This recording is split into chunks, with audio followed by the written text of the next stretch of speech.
안녕하세요. 캐나다 육아대리입니다. 여러분들도 한 번쯤은 나도 강남에 빌딩이 한 채 있었으면 좋겠다 라는 생각, 아니면 내가 집이 정말 여러 채 있어서 그거를 다 렌트를 주고 매달 렌트 수입으로 먹고 살 수 있으면 얼마나 좋을까 라는 생각을 한 번쯤 하셨을 거라고 저는 생각을 합니다. 하지만 지금 현실은 너무나도 높아져 버린 이런 집값에 서울이든 토론토든 집 한 채를 사는 것도 힘든 현실이기는 마찬가지인데요. 과거 PD수첩에서도 조명되었던 한국 다주택자의 비밀, 이곳 캐나다에서는 어떻게 해서 다주택자가 생길 수 있으며, 그리고 금수저, 즉 돈이 많은 사람이 아닌 일반인들이 어떻게 해서 다주택자가 될 수 있는지에 대해서 오늘 한번 제가 얘기해 보도록 하겠습니다. 본론으로 넘어가기 앞서서 제가 이 영상을 만든 이유는 부동산 투기를 조장하기 위한 목적이 전혀 아니고요. 캐나다든 미국이든 외국 생활을 하면서 저는 개인적으로 한국 사람들이 다른 나라 사람들보다 잘 살았으면 좋겠다는 생각을 항상 하고 있습니다. 그래서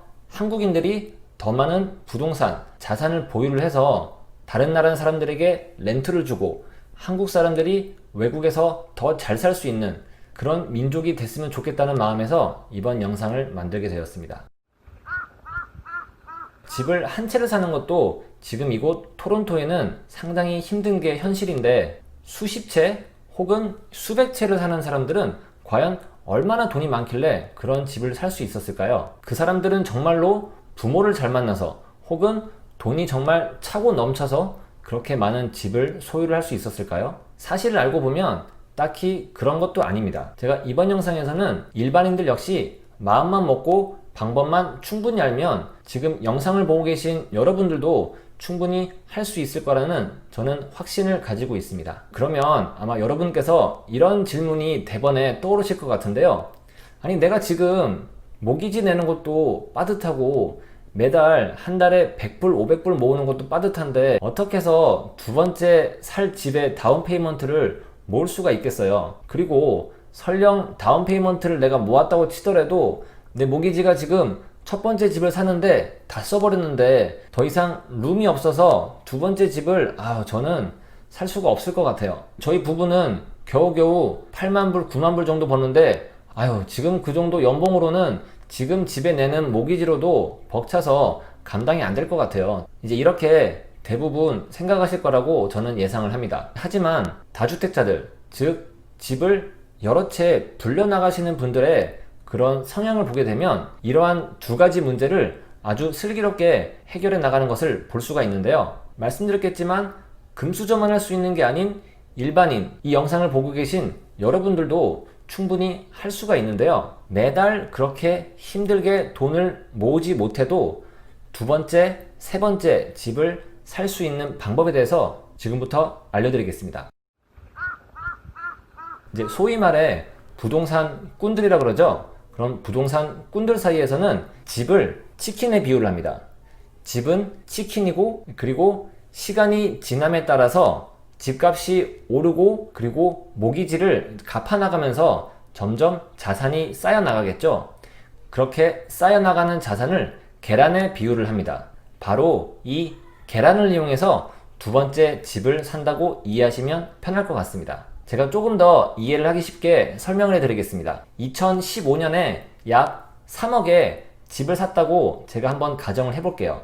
이제 시간이 지나면서 집값이 올라 현재 2020년에는 집값이 약 5억 원이 되었습니다. 그리고 자연스럽게 이제 모기지도 갚아나가면서 5년 동안 약 5만 불 정도의 돈을 이제 갚아나갔고요. 즉 가만히 앉아서 자산이 약 2억 5천만 원이 이제 늘어난 것을 알 수가 있는데요. 오늘 주제 핵심은 여기에 있습니다. 그 늘어난 자산을 리파이낸스라는 것을 통해서 캐시아웃을 할 수가 있는데요.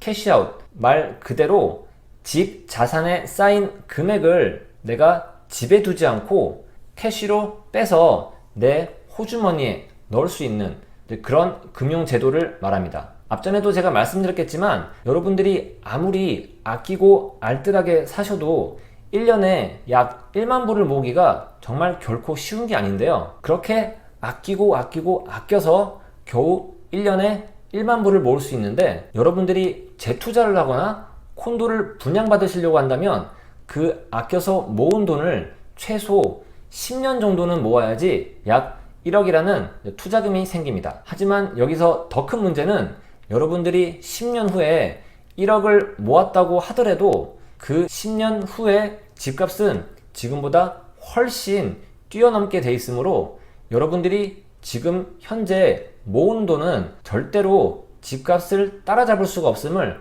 꼭 아셔야 될 것 같습니다. 이제 그래서 캐시아웃을 통한 그 돈, 즉 R이 되겠죠. 그 R을 통해서 여러분들이 두 번째, 세 번째 치킨을 구매를 하시는 겁니다. 그러면 어느새 치킨 이제 2마리를 가지고 있는 본인의 모습을 보실 수 있을 것입니다. 보통 재테크에 조금이라도 관심이 있으신 분들은 이런 질문을 종종 하시는 분들이 계신데요.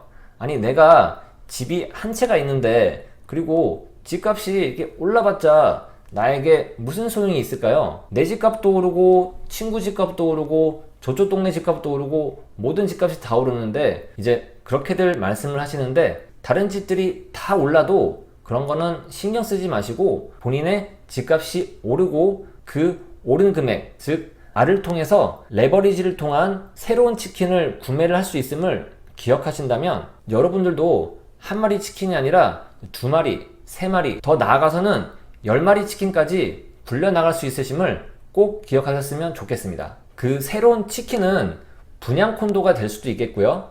아니면은 현재 렌트 상황이나 시장에 따라서 바로 리세일 물건을 구입을 할 수도 있겠는데요. 이제 그거는 여러분들의 성향과 그리고 현재 자기가 핸들링 할 수 있는 그 여유 자금이 어떻게 되느냐에 따라서 선택을 하시면 좋을 것 같습니다. 이제 여기까지 영상을 들으신 분들은 그러면 두 번째, 세 번째, 네 번째 집도 똑같이 이렇게 치킨에서 나오는 R을 이용해서 사면 되겠구나 라고 이제 감을 잡으셨을 텐데요. 그래서 웬만하면 집을 팔고 다시 사지 않는, 즉 치킨을 죽이고 다른 치킨을 사지 않는 그런 방법을 사용하시면 좋을 것 같습니다. 집을 팔고 다시 다른 집을 사게 되면 여러분들이 이 집을 파실 때 내는 수수료라든지 아니면은 본래 집에서 생겨날 수 있는 부가가치를 완전히 제거를 해버리는 그런 방식이기 때문에 그런 방법은